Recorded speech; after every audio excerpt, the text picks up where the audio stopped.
So for this reading, I've taken the liberty of doing more editing of the text than I usually do. This is because in this text, Coomaraswamy uses a great deal of Sanskrit and Greek, which, well, firstly, I would butcher the pronunciations, and also I think it would make for quite onerous listening.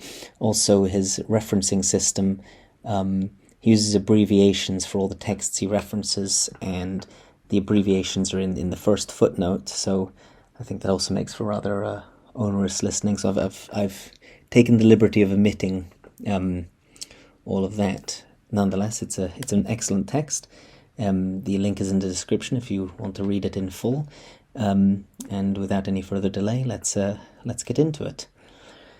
Spiritual authority and temporal power in the Indian theory of government by Ananda Coomaraswamy. It may be said that the whole of Indian political theory is implied and subsumed in the words of the marriage formula, quote, "I am that, thou art this, I am sky, thou art earth," etc., addressed by the Brahman priest, the Purohita, to the king. This being so, and as it has been pretended that these words were addressed by the king to the priest, it becomes desirable, if the theory is to be understood, to establish once for all that, as is explicitly stated by Sayana, it is the Purohita that utters them. A comparative study of many other contexts will show, indeed, that it is inconceivable that they should have been spoken by the king, who is unquestionably the feminine party in the marriage of the sacerdotium, Brahma, and the regnum, Kshatriya.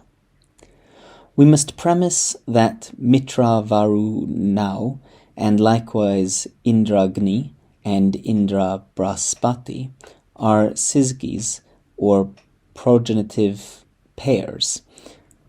Mitra, Agni, and Brahaspati being on the one hand the divine archetypes of the sacerdotium or spiritual authority, and Varuna and Indra those of the regnum. We shall, for the most part, make use of the Brahmanas, but it must not be overlooked that the institutions therein, more fully described and explained, are often referred to in the Rig Veda. Thus, in the Rig Veda, quote, "In thy hands, O Indra, I, Agni, commit the bolt," or "We have laid the bolt in thy hands," corresponding to the Accipe Sceptrum of the Western rites, is the making of the king in divinis. The relation of the authorizing mind or reason to the efficient power, that of the inner to the outer man, is explicit in the Rig Veda. Quote, "Indra, at the Soma pressings, cleanses the enunciative council. The mighty wins increase of power." In the Rig Veda, Agni, the sacrificial priest, is described as, quote, "choosing Indra." It is interesting to observe that already the commons play a role in this election. The marriage of the Purohita to the king is referred to in the Rig Veda, quote, "We have taken thee by the right hand," end quote, spoken reproachfully with reference to Indra's arrogance and breach of the loyalty demanded by the marital relation of the regnum to the sacerdotium. That the Purohita, as the designation itself implies, takes precedent of the king is explicit in the Rig Veda. Quote, "To him the people of themselves pay homage, in whose realm the Brahma goeth first." The feudal relationship of the regnum to the sacerdotum is explicit in Agni's words addressed to Indra, quote, "I in person go before thee, and if thou givest me my share or due, then shalt thou through me, O Indra, perform heroic deeds." In the Rig Veda, Sadasapati, who must be Agni, is called Indra's dear and lovable friend. it is the Brahma that prospers him. Our starting point will be the Satapatha Brahmana, where the mixta persona of Mitra Varunau is the council of the power, and these are his two selves. Mitra is the council and Varuna the power. Mitra the sacerdotium, Brahma, and Varuna the regnum, Kshatra. Mitra the knower, and Varuna the executive. Now, at the beginning these two were distinct, the sacerdotium and the regnum. Then Mitra the sacerdotium could subsist apart from Varuna the regnum, but Varuna the regnum could not subsist apart from Mitra the sacerdotium. Whatever deed Varuna did that was not quickened by Mitra the sacerdotium was unsuccessful. So Varuna the regnum called upon Mitra the sacerdotium, saying, "Turn thou unto me, that we may unite. I assign to you the precedence. Quickened by thee, I shall do deeds." That is, therefore, the origin of the Purahita's office. Whatever deed, quickened by the Mitra the sacerdotium, Varuna did thenceforth, succeeded. The choice is mutual. If either the Purahita or the king be ill chosen by the other, it is called a commingling of right and wrong. The expression Purastva Karavati and Tvat Prasutta imply the technical terms Purohita, Purodatra, Rajasu, Rajasuya, and Rajasuya. The Purohita, literally one put in front, one who takes precedence, like Agni or Braspati in Divinus, is the king's Brahman advisor and minister. The Purodatra is the king himself, who appoints the Purodhita, or more literally, puts him in front. The Devasva are the deities, Savitr, Agni, Soma, Braspati, Indra, Rudra, Mitra, and Varuna, by whom the king is quickened through the priest, who invokes them as king quickeners, Rajasvara, so that, quote, "It is these gods that now quicken him, and having been quickened by them, he is henceforth quickened." End quote. He rules, then, by divine right. The Rajasuya, or alternatively Varunasava, is then the sacrificial and initiatory ritual of the king's quickening. The most essential part of this rite is an aspersion, and this corresponds to what would now be called a coronation. The quickening refers to the fact that the rite is both initiatory and sacrificial. The king is brought forth, newborn from the initiatory death, by the officiating priests who are, in this respect, his fathers. The council and the power are the equivalents of Plato's essentials of good government, philosophy and power. Of the Islamic mercy and majesty, Jalal and Halal, in Christian theology of the spirit that giveth life and the letter that killeth, 2 Corinthians 3:6, and of our right and might. Counsel might have been rendered as will, in accordance with the definition in our text. Whenever with one's mind one wills anything, such as this I want and this I would do, that is the counsel. Or by authority, what we have a mind to do, being the authority for what we actually do. The act expresses what was willed. This being so, we see that the counsel and the power correspond to Philo's poetic and ordaining God and controlling Lord. And so, in other words, to his will and him in Ephesians, quote, "the purpose of him who worketh all things after the counsel of his will," end quote. In Taittiriya Samhita, where the counsel is, quote, "the beginning of the sacrifice," and is deposited in the east, the place of origin of the Brahma. Keith renders kratu by inspiration, which is certainly a legitimate value when the application is to the individual realm, as in the Rig Veda, here representing the synteresis. It is preeminently Savitar, Braspati, the Brahma or Brahma, that inspires our contemplations. The priest at once inspirits and inspires the king. When the sacerdotium and the regnum act together, then both possesses the counselling power. For example, Agni and Soma are, quote, of joint counsel, end quote, as must also be understood in the many contexts in which the regnum, Varuna or Indra, are possessed of counsel or counsels, i.e. powers. Thus, manas, mind, or rather intellect, regularly equated with prajapati, and often with the breath, corresponds to kratu, the counsel, and to apigantar, the knower, and vach, the voice, the daughter, messenger, only property and bride of manas prajapati.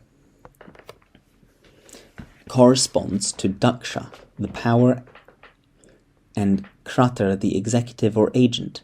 Quote, Braspati is the spiritual power, Vach, the royal. The sacerdotium as director corresponds to the Ashabda Brahma and the regnum as factor to the Sabda Brahma.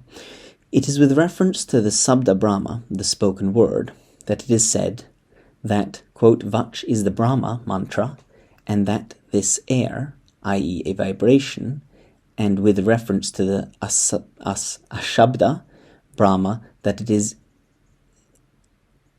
that Vach is whatever is on this side of Brahma, i.e. under the sun, and it is taught that what is otherwhere is Brahma. Brashpati, Brahmanaspati, and the silent Brahma is to Vach as the silent to the audible Brahma. She exists in him more eminently. Silence is golden, speech is silver, but without her support, no enunciation of his will is possible. In a traditional society, whatever is said by whoever has the say-so is no sooner said than done. It is not with his hands, but with his fiat or edicts that the king works. He is the voice that gives effect to the purposes of the spiritual authority, and thus does the will of God on earth. Quote, what is done vocally is done in deed, end quote. Just as in Divinis, quote, Indra, the regnum, is the voice, end quote, and it is by this voice that Agni performs the sacrifice, so it is that the royal sacrificer's words of command that the work, karma, the sacrificial work essential to the welfare of the kingdom, is done, end quote. It is with the voice that he says, do this, and therewith the altar is built, end quote. The dual government, quote, knows all purposes intellectually, end quote, and announces them verbally. Just as the Purohita is preferred, so intellect takes precedence of voice, and where not for intellect, the voice would only babble. Even in ritual, whatever is uttered by a hotter that has not been prompted by the Maitra Varuna is Asurya. We have seen that what the Purahita knows, the king performs. In other words, the voice speaks not but what is known by intellect. And of this filial and wifely obedience, we can say truly that, quote, the discipline of Logos, caught up with the vision of Mythos, is a royal marriage, end quote.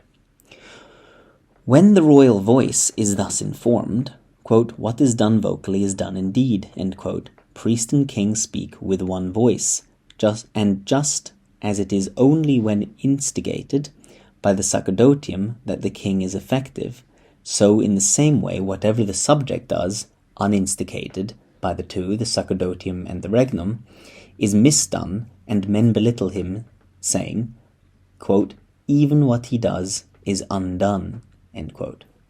It follows from the foregoing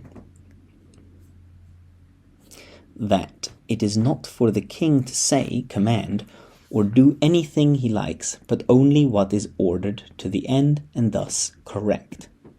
The king, in other words, is a sadhaka, whose art is the science of government. The king's leading, or policy, in which the Purahita has been his master, for science, vidya, i.e. truth as distinguished from opinion, is a combination or ensemble, or in other words, the child of intellect and voice, both of which are essential to an enunciation of truth, and just as in the case of the macrocosmic and microcosmic harps, of which the concert of the player with the instrument is the force, so it is only the skilled speaker that perfects the value of the voice. And it is especially pertinent that it is said of him who understands this doctrine of the wedding of sound and meaning that, quote, his renown fills the earth, men hearken to him, when he speaks in the assemblies, saying, let this be done, which he desires, end quote. The essentially vocal character of government is well brought out in the Panchavimsa Brahmana, where, when in the Rajasuya, quoting the text of the Rig Veda, quote, he who is the king of men, etc., end quote, it is said, quote, at that very point they reach the reign of the voice, and thereby they betake the royal sacrificer to his reign, end quote. This is why the king cannot be allowed to talk at random, to say what he likes, but only to speak wisely. This is why the kshatriya, who is so much like a woman in other respects, is said to love wisdom, where she loves ornaments. For the king is only a true king in so far as he is in possession of his royal art or science, in so far as he does not fail of the end and does not miss the mark. He is only a right ruler in so far as he is governed by his art, but crooked if he is guided not by the truth, but by his own inclinations. That ars sine scientia nihil is as true of the art of government as of any other.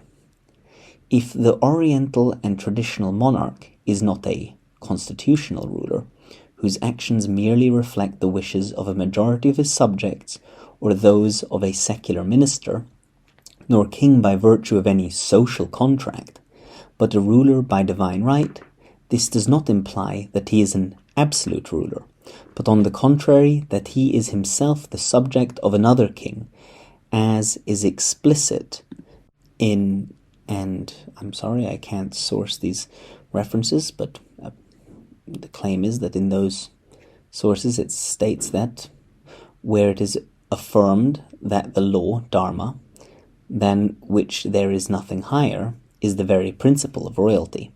We see, accordingly, what ultimate value attaches to the expression, quote, king of kings, end quote, and that while the constitutional monarch may be controlled by his equals or even his inferiors, the ruler by divine right is controlled by a superior. Let us consider the marriage of Indra-Agni, where Agni is expressly the sacerdotium and Indra the regnum. They say to one another, quote, so long as we are thus apart, we shall be unable to bring forth offspring. Let us twain become a single form, end quote. I.e., as we should say, become one flesh. Accordingly, they twain become one form, that of the fire itself, and thereby brought forth offspring. The verse following explains that in the concrete symbolism of the fire altar, Agni is represented by the golden person, Purusha, and Indra by the golden plate, Rukma, that were deposited and which represent the person in the sun and the solar disk itself, respectively, for an analogous distinction in terms of the pupil and the white of the solar and microcosmic eye, that Agni is represented by the baked i.e. mature material of the altar, and Indra by the unbaked, half-baked, immature material, whereas when the fire is blazing, this distinction disappears. The whole is fired and fiery. Quote, it is this Agni that he thus kindly by these two, the Brahma and the Kshatriya, end quote. Thus Indra becomes of one progenitive form with Agni, the form of the sacrifice itself, from which the sacrificer is to be reborn, the fire being a womb, into which the sacrificer inseminates himself, and from which the priest brings him to birth.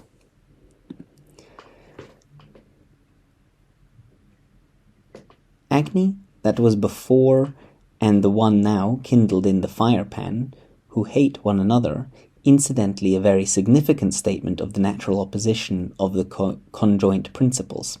Their union is effected with the marital formula, quote, be ye united of one intention, loving one another.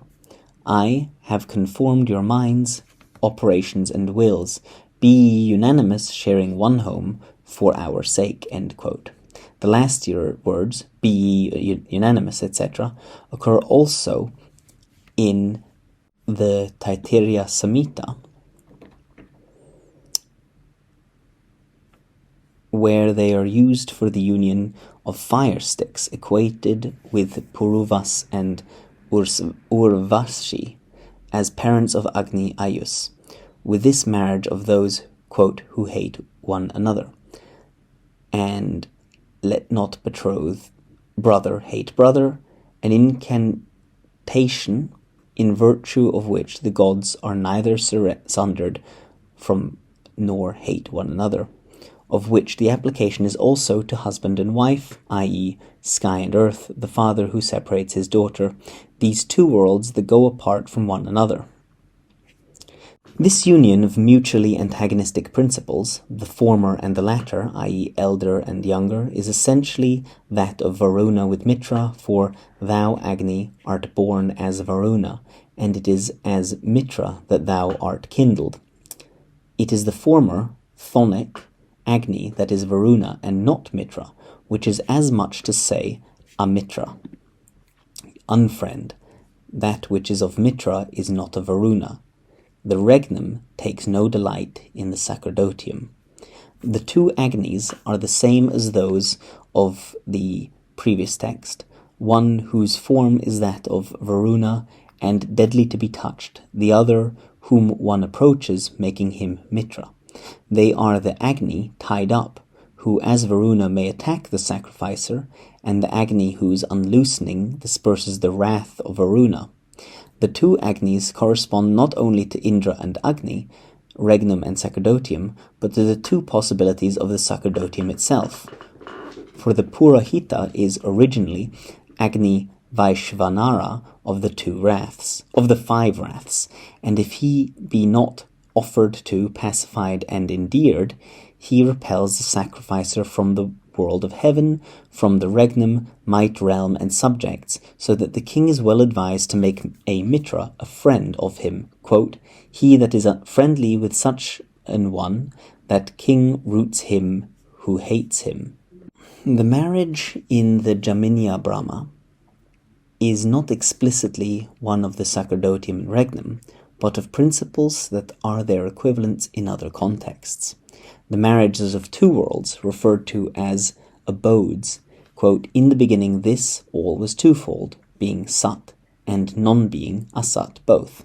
Of these two, the being is the chant, the intellect, spiration, samana, manas, prana. The non-being is the verse, the voice, and expiration, rch, vach, apana. She, this verse, desires intercourse with him, the chant. He asks her, who art thou? She answers, I am she. Then indeed, am I he? He replied, what she is and what he. That makes chant, and this is the quiddity of the chant. Nay, said he, for thou art my sister, forsooth. She then continues to woo her brother, who at last consents, which is, of course, the happy ending of the abortive wooing of Yama by Yami in the Rig Veda. When the consummation is about to take place, the well-known words of the marriage formula are uttered. I am he, thou art she. Thou art she, I am he. She cooperating with me, let us twain generate progeny. Come, let us consort. They become the Viraj, who knoweth her, and brought forth him who glows yonder, the sun, the Sama, the golden person. They ran apart, she saying, He hath came into being from me, whence the expression honey sun. In the preceding version, the two worlds are explicitly sky and earth, and it is the gods who call upon them to unite. And the reluctance of the sky is her horror of her, and so it is only her elaborate purification that they unite and engender the solar chant. That the marriage of the two Agnis, the former and the latter, who hate one another, should be that of Mitra and Varuna, is in perfect agreement with the common doctrine that Mitra-Varuna form a progenitive pair, a syzygy of conjoint principles, in which Mitra is the male and Varuna the female partner, an opposition or polarity which is that of day to night, of light to darkness. References to Mitra-Varunau as Prana-Panau or Prana-Danau and as Brahma-Satrau are too many for separate citation.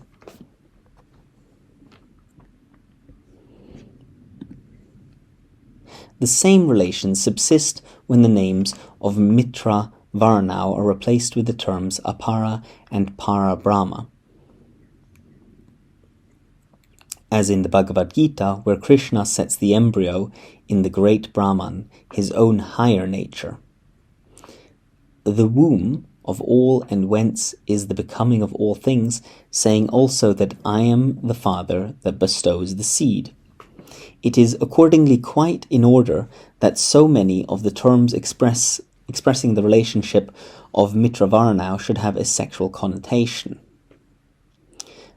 Abiganter, for example, like the Latin, Greek, Sanskrit, and English know, quote, Jacob knew his wife, has an erotic value that is even more evident in the Satapana Brahmana, where what is uttered by Vak is literally a conception fathered by Manas.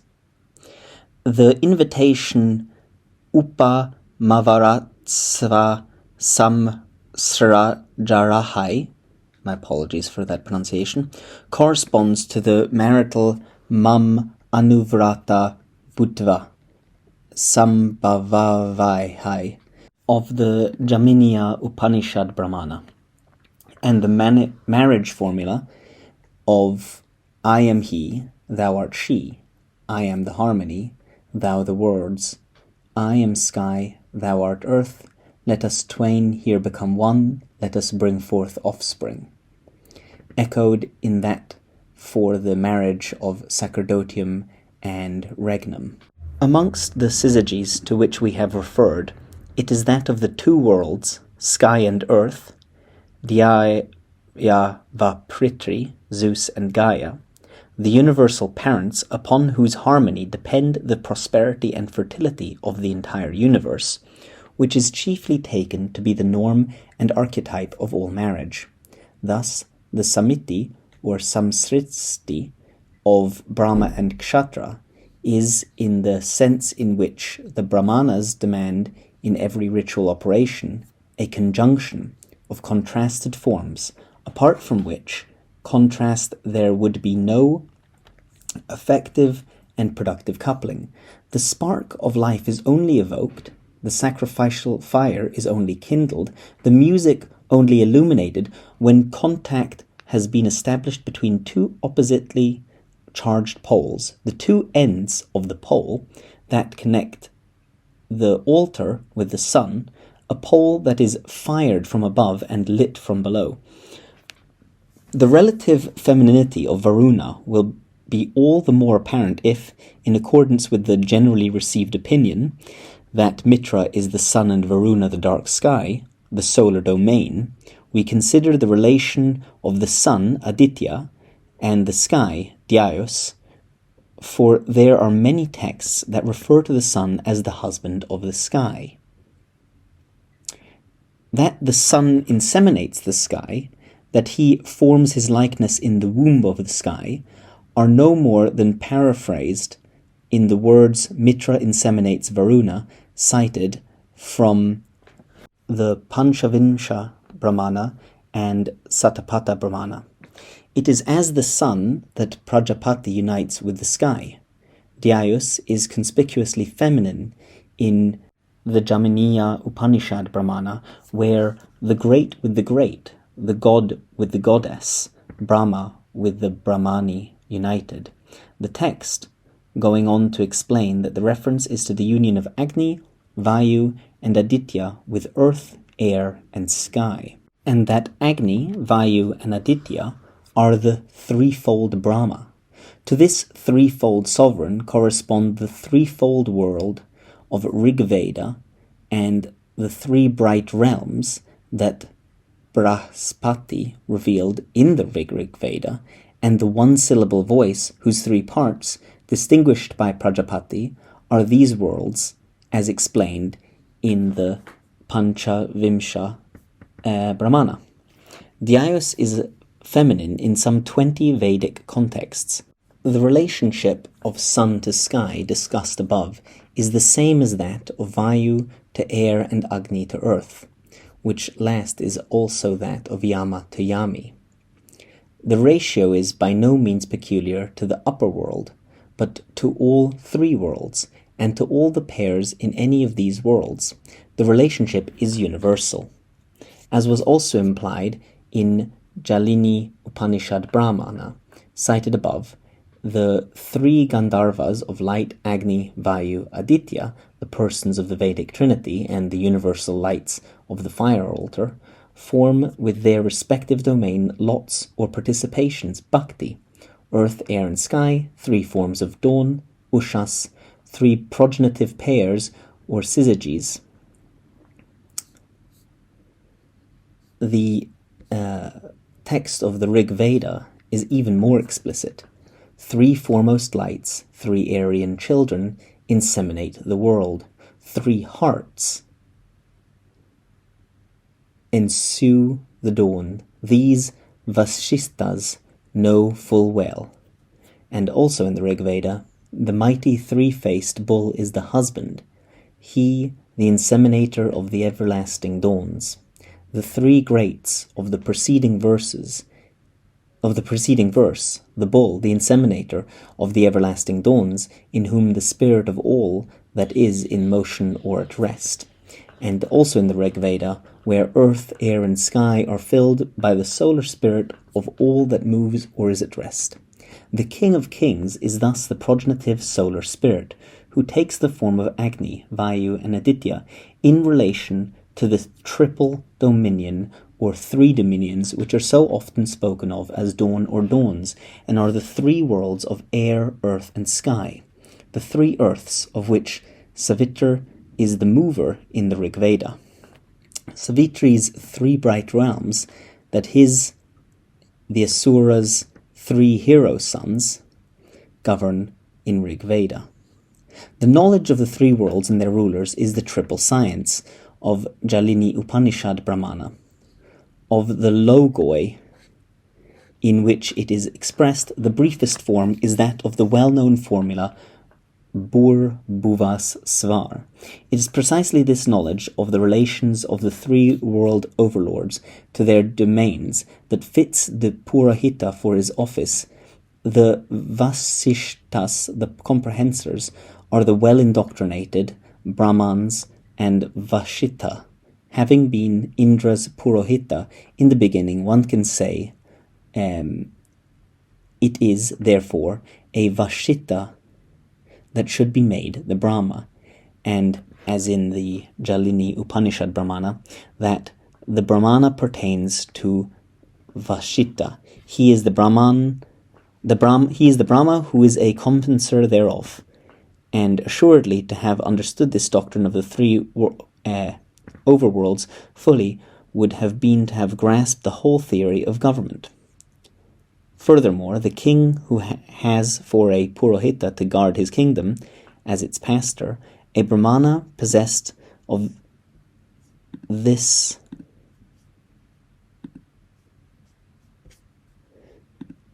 knowledge, dies no more, but lives out his life to old age. We have seen that the triple relation of the lights to their realms is really the single relationship of the light of the cosmos, and since the lights and their realms, of which Savitr is the prime mover, are spoken of as three skies and three earths, it is clear that the relationship of the sacerdotium to the regnum, or that of man to woman, or that of any director to any executive, can be more briefly expressed as that of sky to earth. Thus, from one point of view, the sky is feminine to the sun, but from another, the sky is no less male to the earth, Zeus to Gaia, Europa, Danae, etc., and literally lord and master of the earth. Aditapati, Bhupati, Kshetrapati, and Vastospati. Thus, in the Rig Veda, it says, Ye, Mitra, Varunau are, respectively, lords and husbands of sky and earth. Is as much to say, thou, Mitra, art lord of Dyaus, i.e. Varuna, and thou, Varuna, i.e. Dyaus, art lord of earth. It is in just the same way that while the regnum is dependent upon the sacerdotium, the commons are dependent on the regnum, and that while the sacerdotium is virile to the king and commons, the king, whose virya is analogous to Indra's, and is only properly to be regarded as a dominion insofar as he generates, is preeminently virile to the realm, so that while the virility, virya, pertains more eminently to the Brahma, both Brahma and Kshatra are virilities in the same way to the delegation of the scepter, the Vajra, as the token of dominion by the priest to the king, though it strengthens him with respect to his enemies, weakens him with respect to the sacerdotium, just as when the king himself delegates authority to others, they become his vassals. The people are subject to the king, but not so the Brahmans, whose king is Soma. The people are food for the king, but the king is food for the Brahman, while there is another for whom the regnum and sacerdotium are both are food. There is one, Bhaga, to whom even the king says, apportion me a portion. The regnum is not its own principle, but is controlled by another, the eternal law, the truth, Dharma, Satyam, the kingship of the kingship. This, incidentally, provides the sanction for the well-known Cambodian doctrine of the Dharma Raja, as the real and persistent royalty, to be clearly distinguished from the king's own temporal personality. Le roi est mort, vive le roi. Even a righteous emperor is not without an overlord. And who is this king above the king? The eternal law. A law that equally rules the sage. And as the king to his vassals, so are these to his own followers. So is the patron to the artist and the man to the wife. Each in turn a servant and a master in a feudal hierarchy stemming from the King of Kings. That the king is feminine to the priest, but male to his own realm, is thus nothing strange, but only a special case of order. In any hierarchy, the individual is necessarily related in one way to what is above him, and in another to his own domain. Among the syzygies to which we have referred, it is, then, that of sky and earth, the universal parents, upon whose harmonious cooperation the prosperity and the fertility of the universe depend, that is chiefly taken to be the norm and archetype of all marriage, so that in the marriage rite the man addresses the woman with the words, quote, I am he, thou art she, I am the harmony, thou the words, I am sky, thou art earth, let us twain here become one, let us bring forth offspring, end quote. In the same way, in China, sky and earth represent respectively the male, light, and active, and female dark and passive principles, yang and yin. And it is from this existence of the macrocosmic male and female principles that the distinction of husband and wife is derived, from the marriage of sky and earth. Quote, transformation in all its various forms abundantly proceeds, end quote. And that was from the I Ching. In the same I Ching, Appendix 1, as cited by Feng Youlan, History of Chinese Philosophy, Part 1, page 386, we find, quote, because of their union, heaven, sky, and earth, though separate, have their common work, just as man and woman, though separate, have a common will, end quote. Corresponding very closely to the Rig Veda, where sky and earth are Nana, Samena, Kratuna, Samridane. I apologize for my abysmal pronunciation.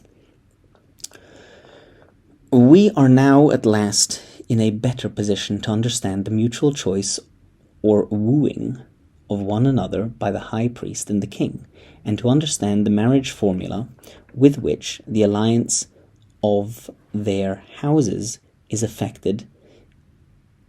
The Purahita has been chosen as guardian, or rather pastor, of the realm, and now addresses the king with the following mantra, wherewith he takes his wife.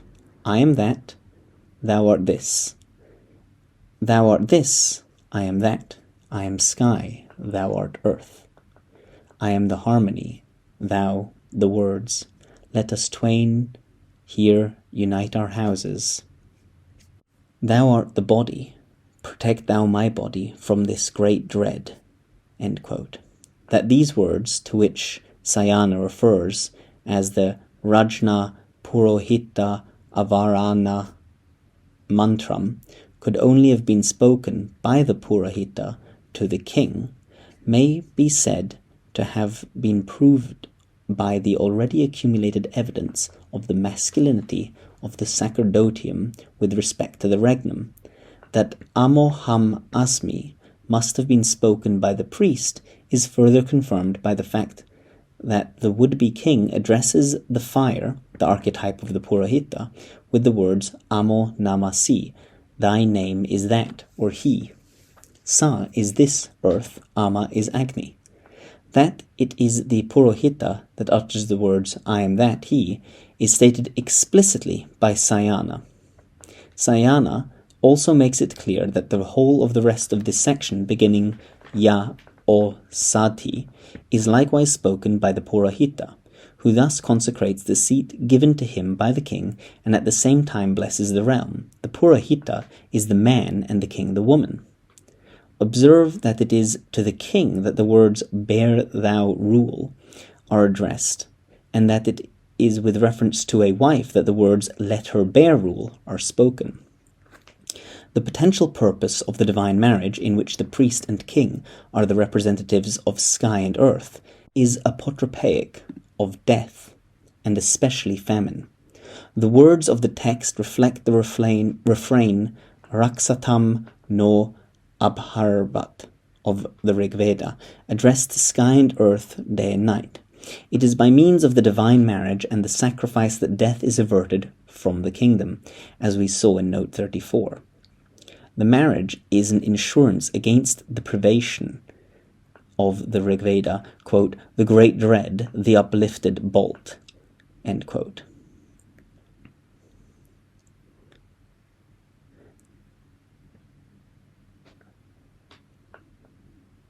The Congress of Mitravaranau, Dhyavaprati Brahmana Kshatrau, is an aversion of the wrath of Varuna, or rather a conversion by which he is made a friend, Mitra. The primary expression of the wrath is in drought, the precursor of famine. Prior to the marital reunion of sky and earth, there was no rain, no warmth. The five folk were at variance. It is a consequence of the marriage of the Purahita and the king that the people are unanimous. So when the separation of sky and earth, the act of creation, essential to life but also involving death, had first been effected, the gods all wailed and called upon the Ashvins to reunite them. So the gods led them together, and coming together they performed the divine marriage. For if Varuna is, in himself, a god of drought and privation, on the other hand, Mitra Varunau jointly are typically rain gods. And if their cosmic and earthly equivalents, sky and earth, priest and king, are likewise jointly rain givers, this too depends on the marital association and cooperation of the contrasted principles. The king, in other words, is directly responsible for the fertility of the land. The fall of rain is in due season depends upon his righteousness or default. Thus, while there was no rain so long as sky and earth were strange, the text goes on to say that when the marriage has become made, they enliven one another with smoke of the sacrifice. This world enlivens that world.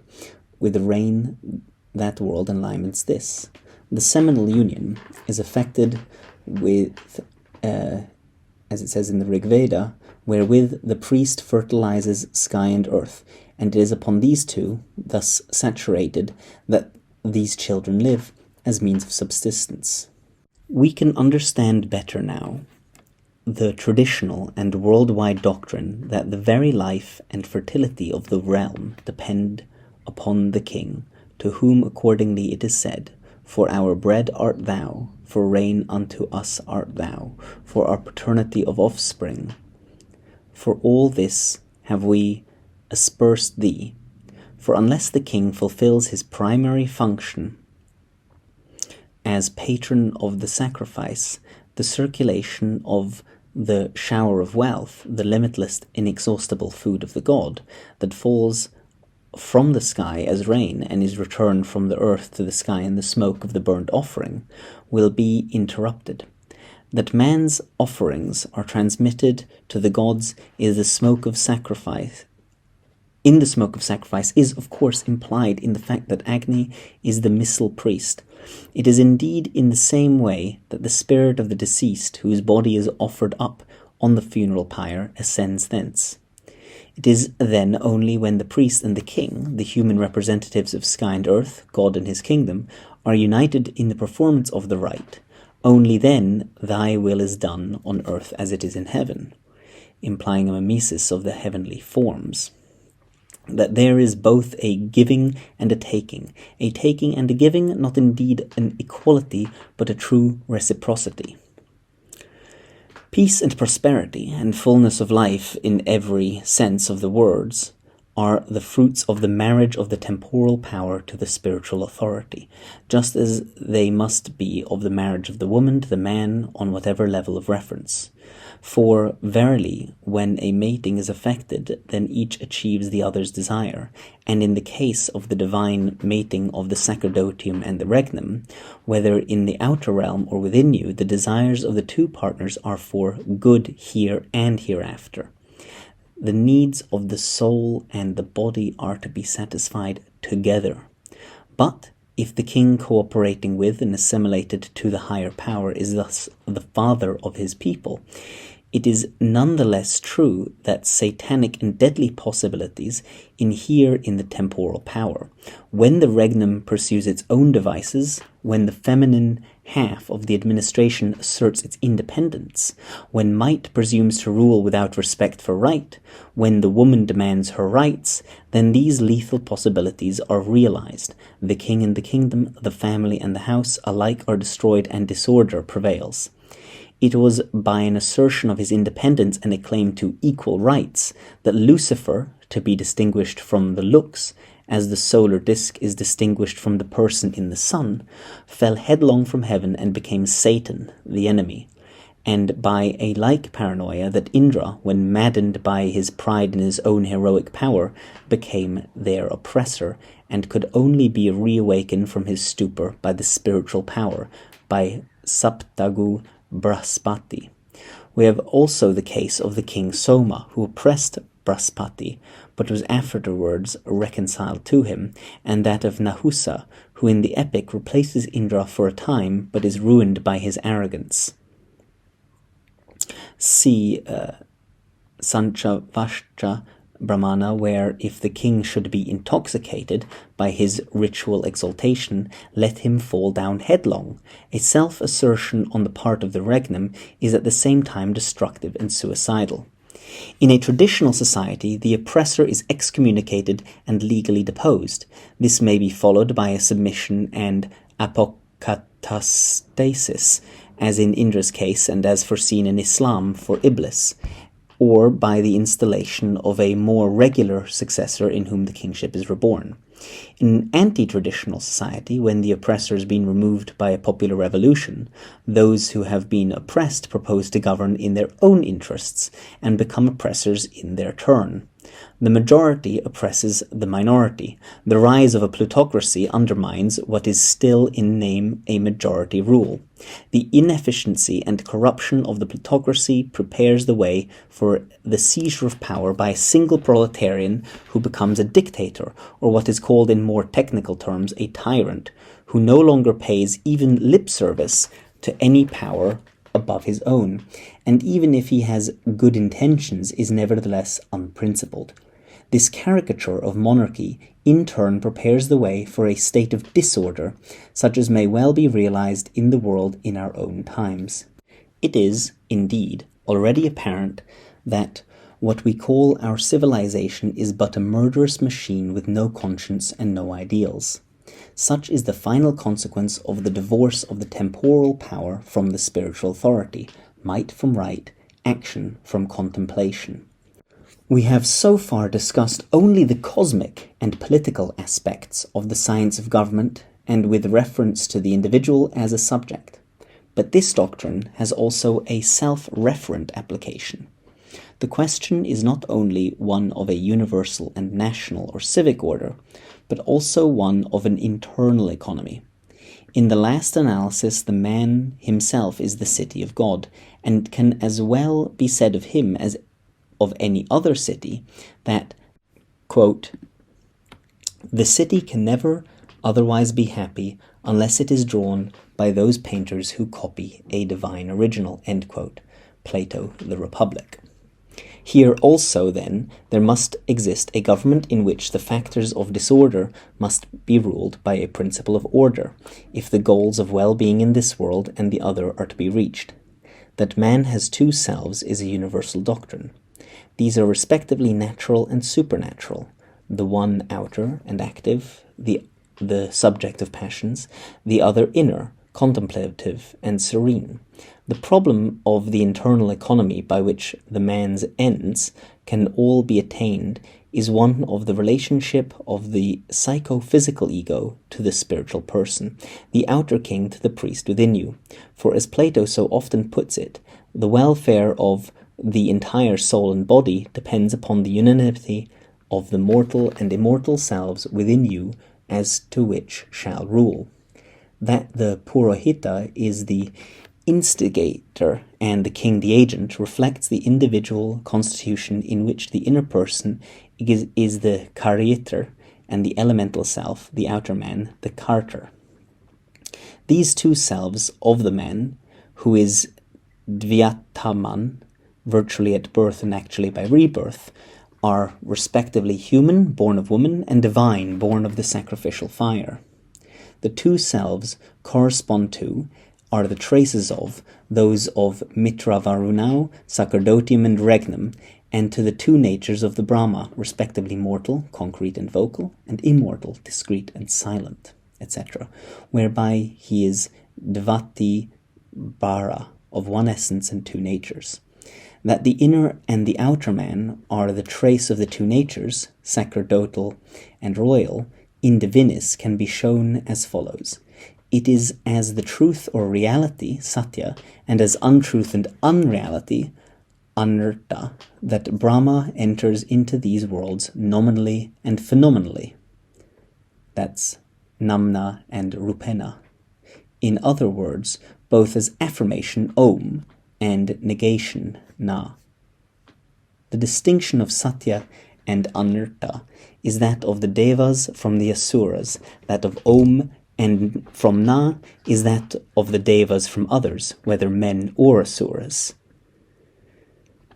The distinction of Satya and Anartha is also precisely that of the temporarily superhuman, deified, and priestly person of the initiated sacrificer from the secular so-and-so to which he returns when the sacred operation is relinquished.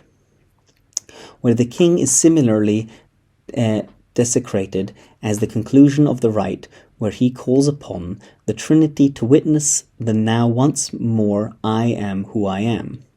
And this is the distinction between the two selves of the sacrificer, one the natural man, and the other the second and divine self to which he is sacrificially reborn, while finally, just as it is the marriage of Mitra and Varuna, the Deva and the Asura, Brahma and Kshatra, that the kingdom is maintained, so it is by a marriage of truth to untruth that man himself is propagated and increased. That the relationship is thought of as that of outer king and inner sage is also clear from the actual wording of the texts, where one should speak according to one's own counsel and by the intellect handle the more glorious power. And it is obvious that Kratu and Manas are the interior Brahma and Samvadana and Daksha the external Kshatra. We say handle to suggest hand fasting because the wording would also be applied to the taking or marriage of Kratu to Vach, Manas to Daksha, contemplation to action. Of the two selves, one is the psychophysical individuality, this man so-and-so, the other the spiritual person, the solar Atman of the Rig Veda and related texts, the pneumatic daemon, and the contemplative, uninveterated, and ever-youthful spirit, knowing whom none is afraid of death. In Buddhism, the one the great or fair, the other the petty or foul self. The former is this self, the latter that, yonder, or the other self. That self of this mortal self is called its immortal guide.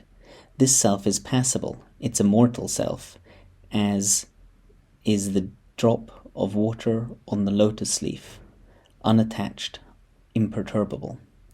That art thou. In other words, this outer, active, feminine, and mortal self of ours subsists more eminently in and as that inner, contemplative, masculine, and immortal self of ours, to which it can and should be reduced, i.e., led back or wedded. Our existence is contingent. Our consciousness of essence is valid and indefeasible, extempore, but our awareness of our own essence is obscured by our conviction of being essentially and not merely accidentally this man. So-and-so, our fond belief that I am the doer. That other inner man, the self that has never become anyone, meanwhile remains unknown and incredible to us, so long as this outer man asserts its independence, so long as thou knowest not thyself. The stupefied Bhutatman fails to see the generous author of existence, the real cause of actions, within himself. Thus to have forgotten what one is, know oneself only as a reasoning and mortal animal, is the greatest of all privations. The distinction is sharply drawn in there's a reference, I don't know the name, how to pronounce, where so long as Indra knew not this spiritual self, Atman, so long as the Asuras, the extroverted powers of the soul, according to Sankara, overcame him, when he knew it, then striking down and conquering the Asuras, he compassed the chieftaincy, autocracy, and overlordship of all gods and all beings, as may he likewise do, who is a comprehensor thereof. To want and to will are incompatible. The one implies a privation, the other implies an abundance. The spirit is willing, but the flesh is weak. So that, as Rumi says, whoso hath not surrendered will, self-will, no will, free will, hath he. The mirage of an individual liberty, The mirage of an individual liberty is the direct antithesis of the dogmatic summum bonum, which highest good is indeed a liberty, but a liberty from oneself, not of oneself, the so-and-so, the freedom of those who can say with the comprehensor, I do nothing, with Christ that I do nothing of myself, with the Buddha that I wander in the world, a veritable Nemo, and are free as the Godhead in its non-existence, Eckhart. Were it not for the shackle, who would say I am I, Rumi? To do as one likes is by no means synonymous with liberty, but much rather a subjection to the ruling passions that one calls one's own. Those who are dominated by their inclinations are free men only in name, according to Plato in the Republic. We are much more the creature of our thoughts than their author. The man who does not know thinks what he likes to think. Where we ought to like what we know, we actually know what we like, which is to say that liking and disliking are our masters rather than our servants. There is accordingly no greater lesson to be learned than not to think for oneself, but by the self, atmatas. What then is meant by autonomy? In the case of a king, to rule and not be ruled by the multitude of those who should be vassals and subjects. At home, to rule and not be ruled by one's family, and within you to rule and not be ruled by one's desires.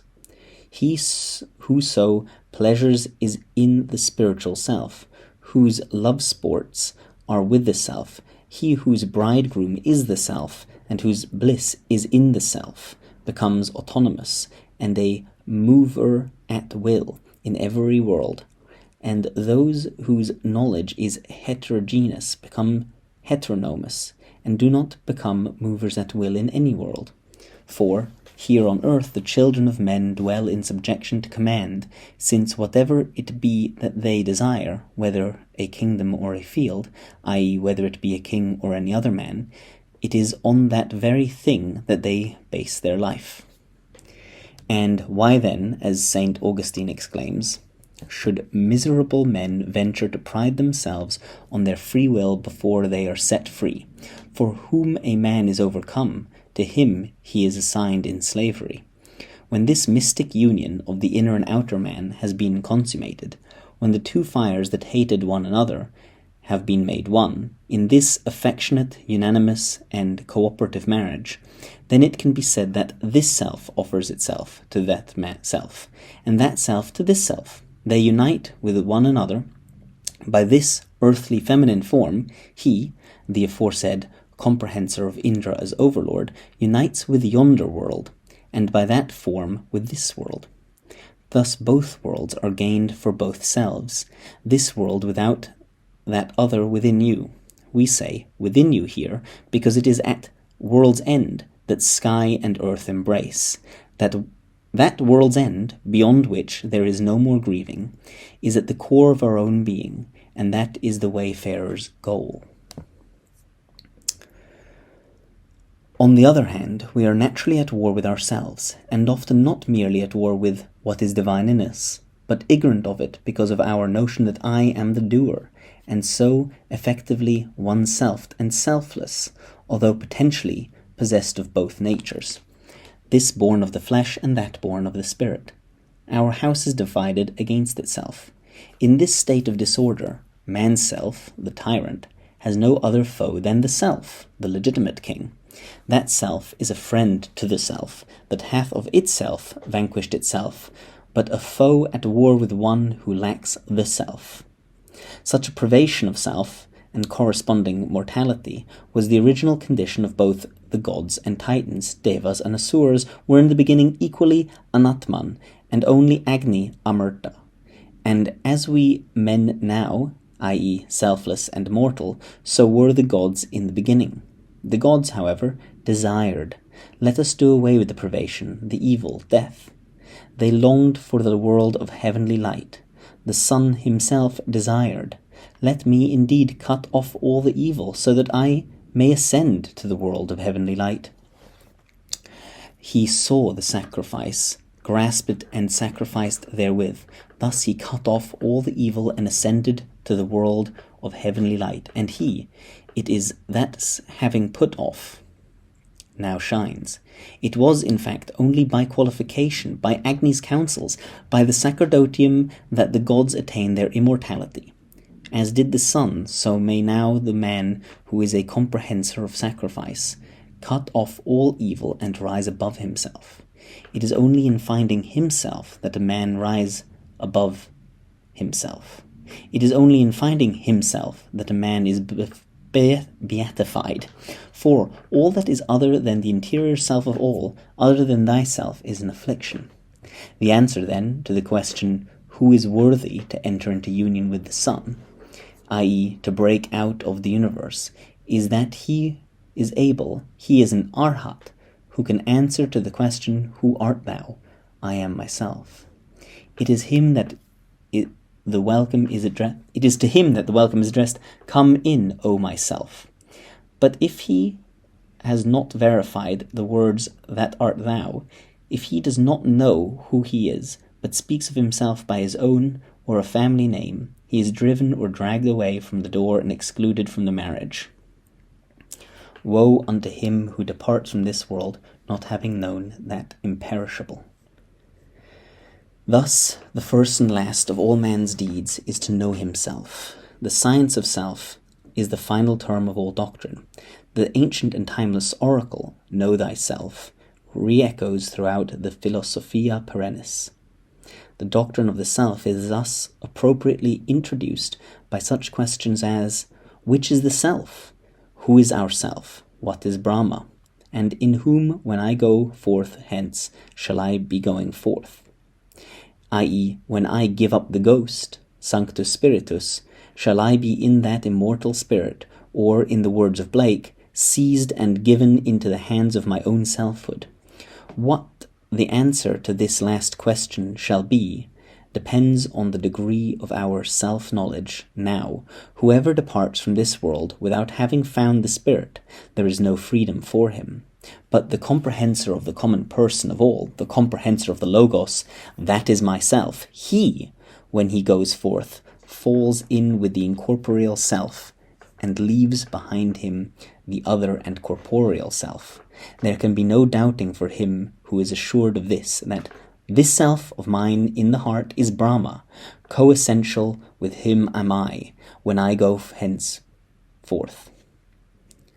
Who knoweth him, knoweth himself, and is not afraid to die. Thus the dust returns to the earth, and the spirit to him who gave it.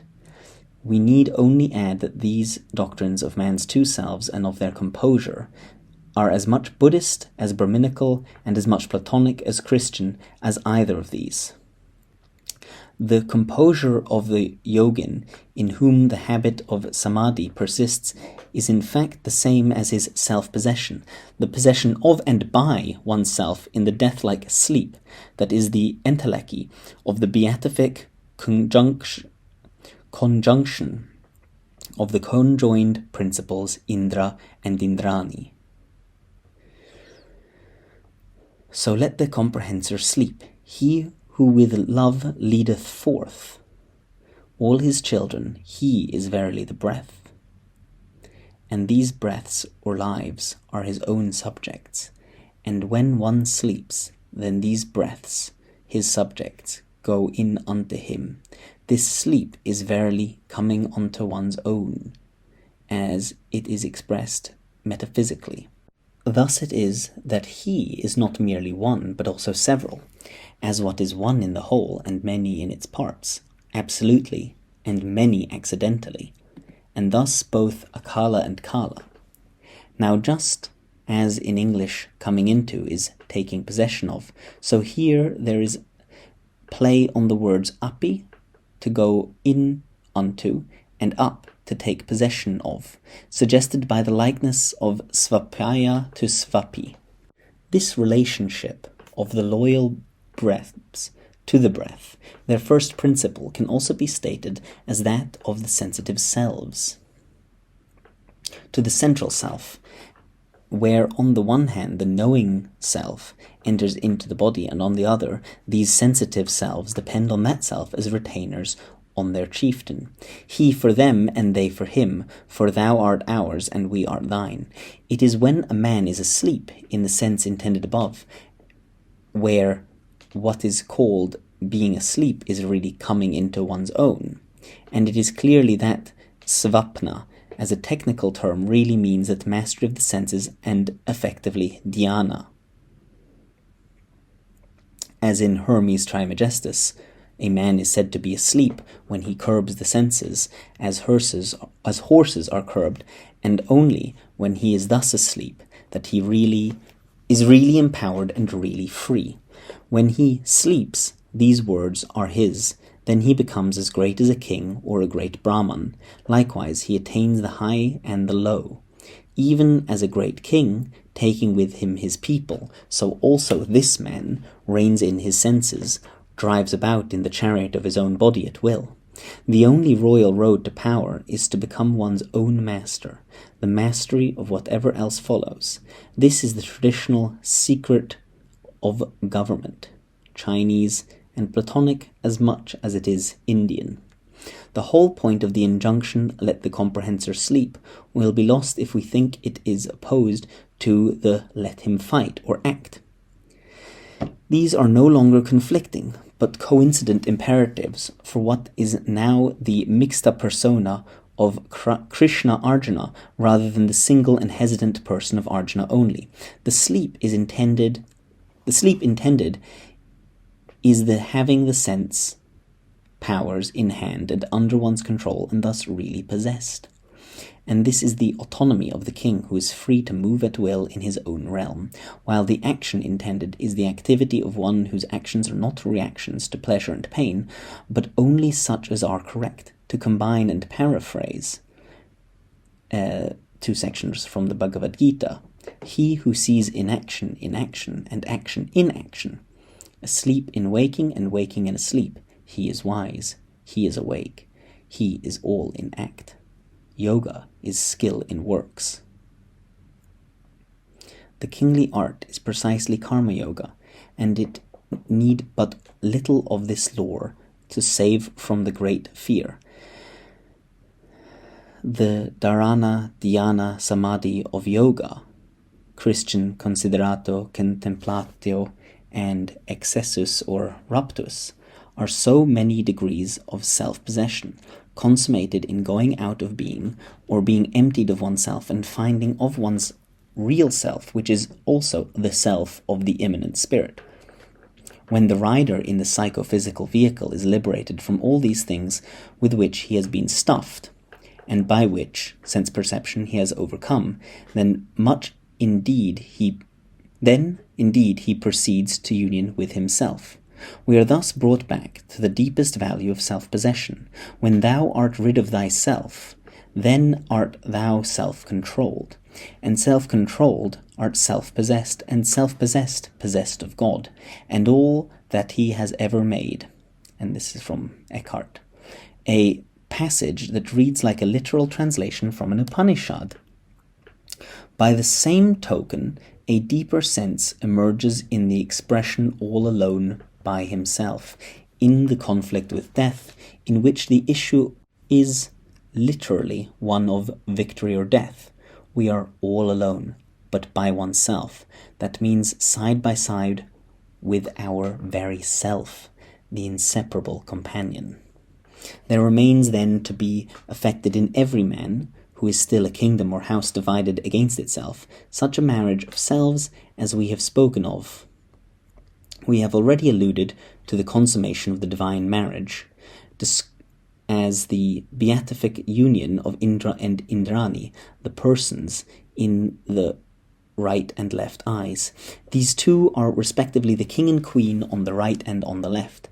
What we have elsewhere called the inner sage and outer king are here then thought of in accordance with the functional symbolism with which we are now familiar. The king and the queen, they represent in fact Brahma and Kshatriya. The success of whatever is undertaken by either depends upon a marital consent of wills, a special case of the general principle. So here, in the union of Indra with Indrani, makes them successful. The holy marriage, the synthesis of the conjoined principles, immortal and mortal selves, is even more poignantly described in the Bhagavad Gita, that is his hypermetrical form, from which all evil has been struck away, free of all fear, as a man embraced by a darling bride is conscious neither of a within or a without. So this man, embraced by the foreknowing spiritual self, knows naught of a within and a without. That is verily his real form, in which he is possessed of his desires, the spirit being his desire, so that he is undesirous and is accepted from sorrow. This is manifestly a return to the primordial state of the spiritual person, Atman, Purusa, as it were that of a man and a woman embraced. In dem Unbegriffen der hohen Einigkeit, die alle Dinge vernietet in ihr Selbstheit sunder sich, ist Sinde ein Unterschied. Ein und ein vereint, da lötet Blötz in Blötz, also wird die Seele Gott in Gotte. And that was from Meister Eckhart. The man is no longer this man, so-and-so, but dissolved in himself. The outer man has been crowned and mitred above himself. Dante, Purgatorio. It is precisely such a crowning and mitring that is ritually enacted in the Rajasuya.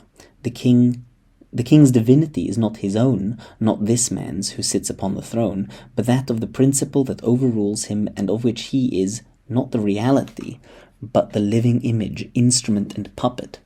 In this experience, the outer king is merged in the life and being of the inner sage, this man in the real self, geworden was ist. The words that art thou have been verified. The longing, what thou art, what that may I be, has been satisfied. Like the king's attainment of Brahmanhood, and like all the sacrificial Himmelfahrten, this is, of course, an experience inevitably followed by a return to oneself, the man so-and-so. But like any other marriage, the nuptial coronation rite marks the beginning of a new order. It is a new man that ascends the throne, an outer man in operation, but now the legitimate agent of a higher than his own will. As the individual is assimilated to the self, the man to the woman to the man, so the regnum to the sacerdotium, the consorts are unanimous, so that the one enjoins the other performs. The individual is no longer enslaved by his own desires, but has found an infallible guide and mentor in the person of the daemon or indwelling spirit, hegemon, synthesis as shepherd and guardian, and correction du savoir-faire.